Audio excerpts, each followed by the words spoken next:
Realism is a school of thought that emphasizes the competitive and conflictual sides of international relations.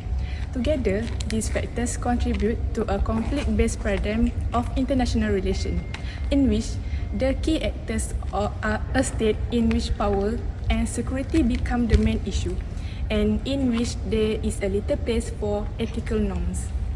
Historian Jean Beckel-Estrin traced the historiography of realism is modern realism began as a serious field of research in the United States during the World War II.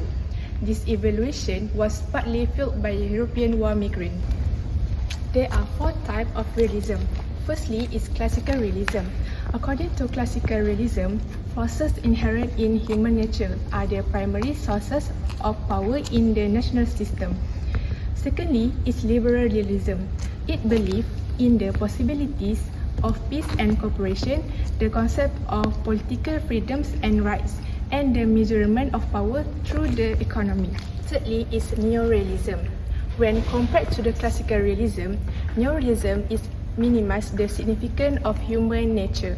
The existence of human nature is acknowledged, but neorealists dismiss it as having little bearing on how states behave because the content that individual human natures cannot accurately predict how states behave within the framework of international community. Lastly is neoclassical realism. It focuses on the anarchy structure of the international system. States are primary actors because there is no political monopoly on force existing above.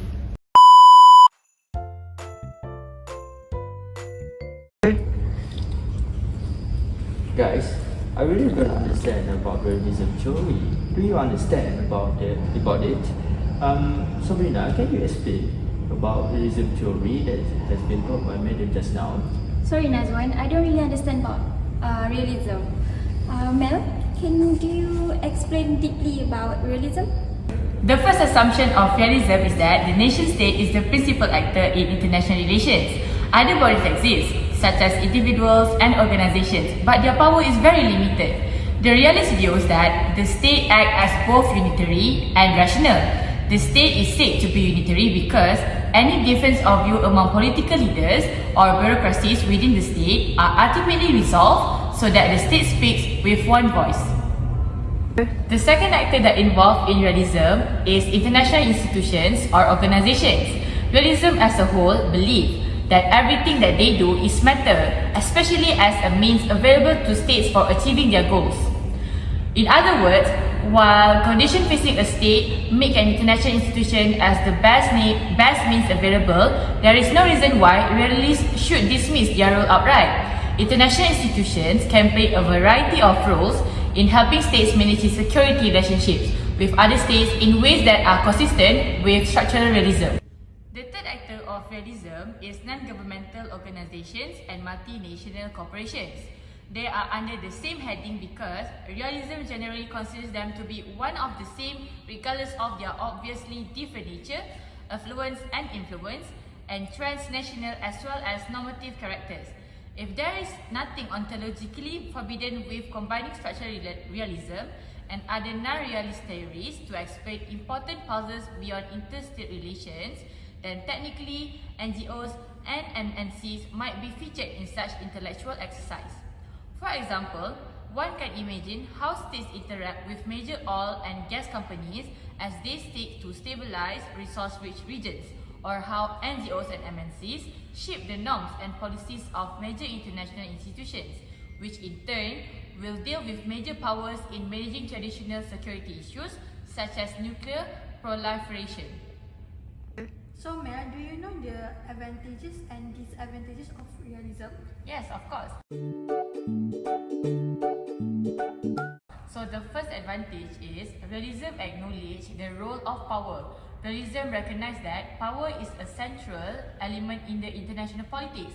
It highlights the importance of military capabilities, economic strength, and strategic alliances in shaping the behavior of states. The second advantage is to emphasize of self-interest. Realism assumes that states primarily act in their own self-interest. This provides a straightforward framework for understanding the motivations behind state behavior and foreign policy decisions. The third advantage is predictive accuracy. Realism often provides a more accurate description of state behavior in certain situations, particularly when it comes to issues related to security and conflict. They emphasize on power and self-interest can help the actions of state in a competitive international environment. Last but not least, the last advantage is focus on anarchy. Realism recognizes the anarchic nature of the international system, where there is no overarching authority to enforce rules and maintain order. This focus on anarchy is crucial for understanding the dynamics of international relations and challenges states face in managing conflict and cooperation. The first disadvantage of realism is its overemphasis on power. Realism primarily focuses on power and self-interest that can lead to an oversimplification of the motive behind state behavior. It may not fully account for diversity of state and objectives, including non-material interests such as ideology, values, and norms. The second disadvantage is the neglect of non-state actors.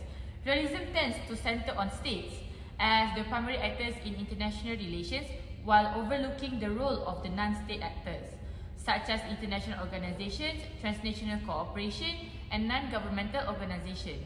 The third disadvantage is pessimism and conflict orientation. Realism emphasizes on competition and conflict can be seen as overly pessimistic. It may downplay opportunities for cooperation and peaceful resolution of international disputes, potentially contributing to a self-fulfilling prophecy of perpetual conflict. The last one is realism may have a lack of normality guidance. Realism provides a descriptive framework for understanding international relations, but offers limited normative guidance. It does not offer clear ethical principles or prescriptions for addressing global issues like human rights, climate change, or humanitarian interventions. Marwan, do you have any issue regards to realism theory? Yes, let's have a seat.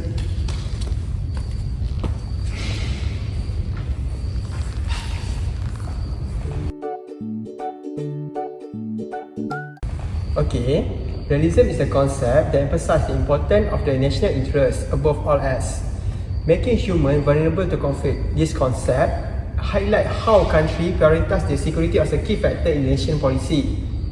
For example, during World War II, Germany wants to invade Poland on the ground that Germany considered Polish territory to be a German territory, but on the ground that the risk of a such invasion will bring threat to the combination of the England and France. To deal with this, an alliance between Germany and Russia was formed, which led to the invasion of Poland in 1939. If you guys still do not understand, I will give you some explanation.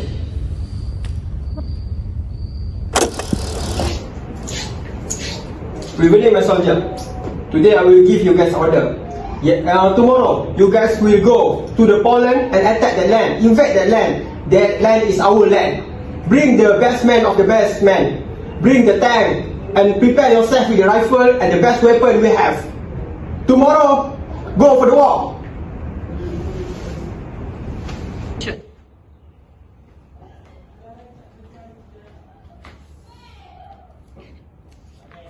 Declaration of war to the Poland. I cannot stand about here. Please contact the Ashgard and we must support our border to recognize it, our security nation. We must defeat the German before they reach interests.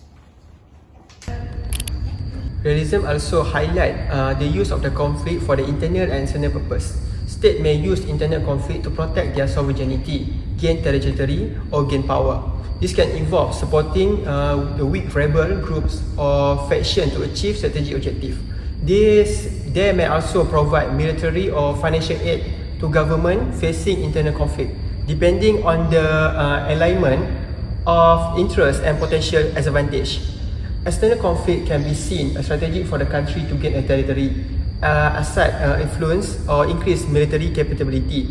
Realism also often emphasizes the balance of the power as a strategy for maintaining or expanding one's positions. Negotiation and diplomacy are also considered part of the realism. with states engaging in a negotiation to obtain beneficial agreement, often motivated by the self-interest. Overall, realism highlights the vulnerability of the human conflict and the importance of the balancing power and interest in international relations. Do you understand, my friend? Yes.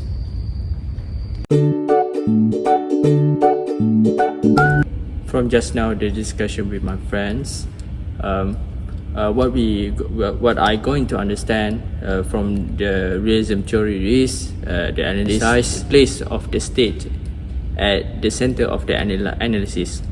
State are considered the primary actor in the international system, and their actions and policy are driven by the national interest and security concern. For example, any decision made based on the state, not international bodies, regardless of the national affair. For example, PBB cannot get involved with the nation's affair. For example, like right now, we can say assume to the Israel-Palestine, but they must have some of pass by them.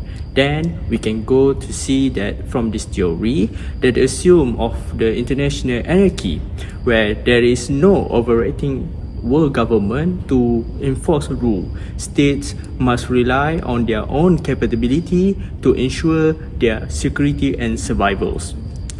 After that, we also learn that the realism theory give a view of the self-help, that the states are inherently self-interest and will act in their own ways to maximize their security and power.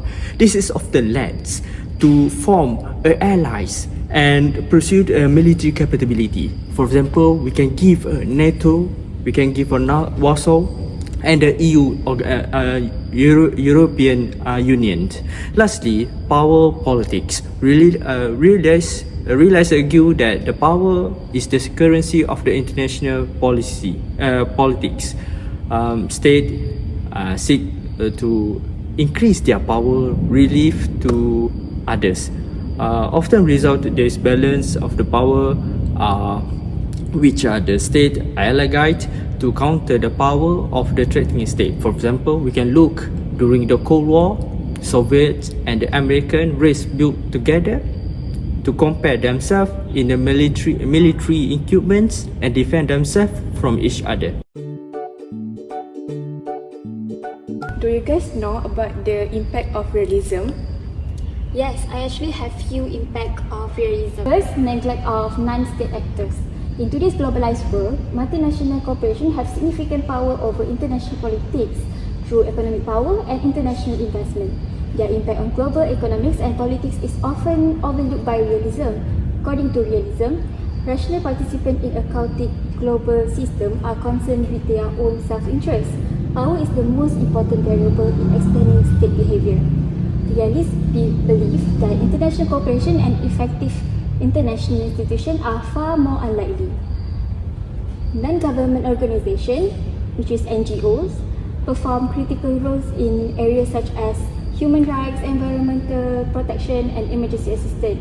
They have an impact on foreign politics and help to shape norms, which realism frequently overlooks. Although actors are egoists, they work together in the long run. Realists ignore behavior changes in the continual business dilemma because they are only concerned with the short term. For example, after the Cold War ended and the intellectual battle vanished, cultural gaps and prejudice such as tribalism, devotion to religion, and hypernational ethnic appear. Many non-state entities have played a role in this conflict, shaping national, regional, and international policies. As a result, we may conclude that the non-state actor hold considerable power in international politics. I also can add some impact of realism, which is balancing and transformation. Balancing, where realism predicts that state will balance against rising power to maintain the balance of power. This means that when one state becomes too powerful to possess a threat, other states will form coalition or strengthen themselves to counterbalance that power. While alliance formation is They highlight the roles of alliances as a means for state to enhance their security and advance their interests. State form an alliance based on the shared interests and the belief that cooperating with other interests with collecting strength. I can give one example, which is the formation of the Triple Entente, which is France, Russia, the United Kingdom. Before the World War I is an example of alliance formation driven by realist principle. These states come together to counter the power of the Triple Alliance, Germany, Austria, Hungary and Italy, and to protect their interests. In addition, national interest and state behavior also one of the impact of realism, where realism stated that primarily motivated by their national interests, which include security, power and the protection of their territories and resources. And the state behavior, where the realism predicts that state will engage in power politics from alliance and prioritize their own survival and gain, often in the competitive and self-interest manner. For example, the balance of the power politics in Europe during the 19th century, with the formation of the alliance like the Triple Entente, the Triple Alliance, and which illustrate how states acted in the self-interest to maintain their security and the power position ultimately leading to the worldwide II. What I can conclude is realism involves sovereign state, international institutions, NGOs, multinational corporations, and individuals as principal actors. It addressed issues of conflict and gain from external and internal conflict. Classic and modern realism focus on human nature, national securities and state interaction and anarchy environment. Realism focus on the state as the primary actor in the international system, driven by the national interest and security concern. It assumes international anarchy with state relying on the capabilities for survival. Realism suggests states are self-interest, often forming alliance and pursuing military capabilities. Power politics are central, with states seeking to balance power against threatening nation. Realism emphasizes national interest in the state behavior, influencing foreign policy decision, international alliance, and advancement in a competitive international environment. Even if it doesn't align with idealistic or ethical standard, they also emphasize the importance of balancing and alliance formation to maintain power balance.